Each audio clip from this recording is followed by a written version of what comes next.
Morning.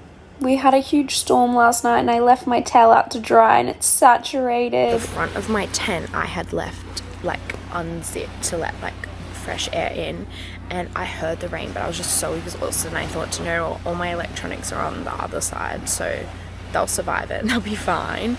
But when I woke up this morning, it was closed, so I think one of the lovely staff members came and closed it for me so that everything didn't get wet, which was really lovely. Breakfast is included with this accommodation. I started off with these rice noodles that were absolutely delicious, and then the chef said he was going to bring out a big English breakfast for me, which was perfect because I've got a big snorkel trip to Redang Island. I'm just at the jetty waiting for the boat now. It hopefully shouldn't be too far off. I think there is a boat coming in the distance, so hopefully that's it. Two of the staff members from the accommodation walked me over, which was really lovely. Turns out one of them was actually coming with me. Her name's Ines. She was born in Morocco, but she's been living in Paris for the past few years. She actually used an app to volunteer at the accommodation I'm staying at, and she basically just lives and works there for free. She gets she was saying 1 day off a week, but she only has to work 5 hours a day.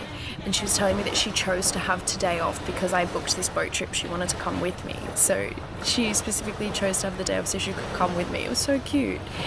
So I'm really looking forward to that. At the accommodation, they actually have this wall dedicated to messages from previous volunteers. It's pretty cool.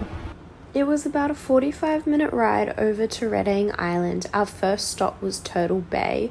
Before we even got in the water, we could already see some sea turtles swimming up under the boat. It was so exciting.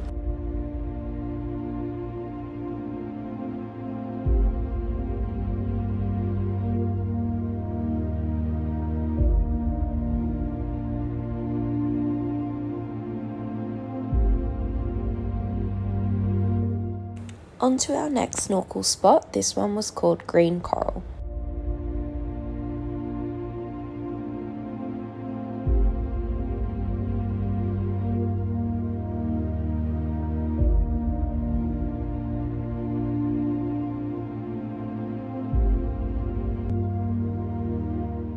Our next stop was Monkey Cave. It was pretty incredible.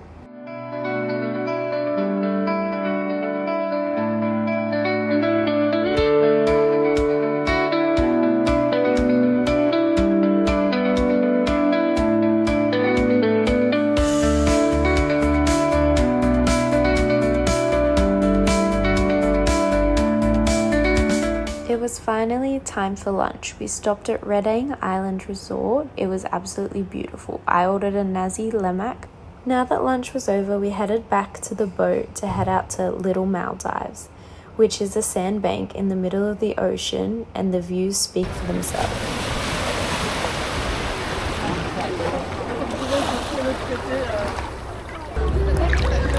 It was hard to leave, but arriving at Silent Beach made it all worth it.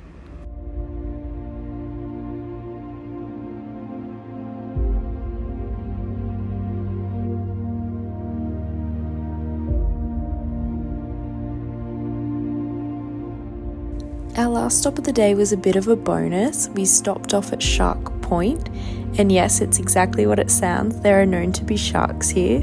I was honestly really scared to get in the water, but I couldn't pass up the opportunity to potentially swim with sharks, so I got in and it was incredible.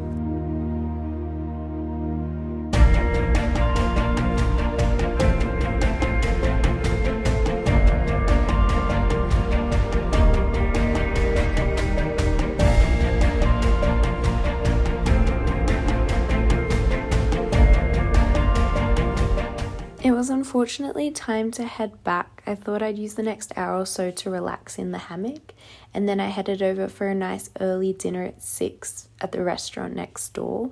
But when I got there, they quickly told me that they don't actually start serving until 7, so I left.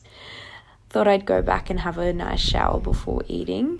I saw a really cute cat and a huge lizard. It had a super distinct blue tongue, and I got very confused because I know that blue tongue lizards are native to Australia, but on a quick Google search I found out that it's a blue-tongued water monitor, which I thought was pretty cool. I'm just gonna head over and have some dinner, but this is what we're looking like at the moment.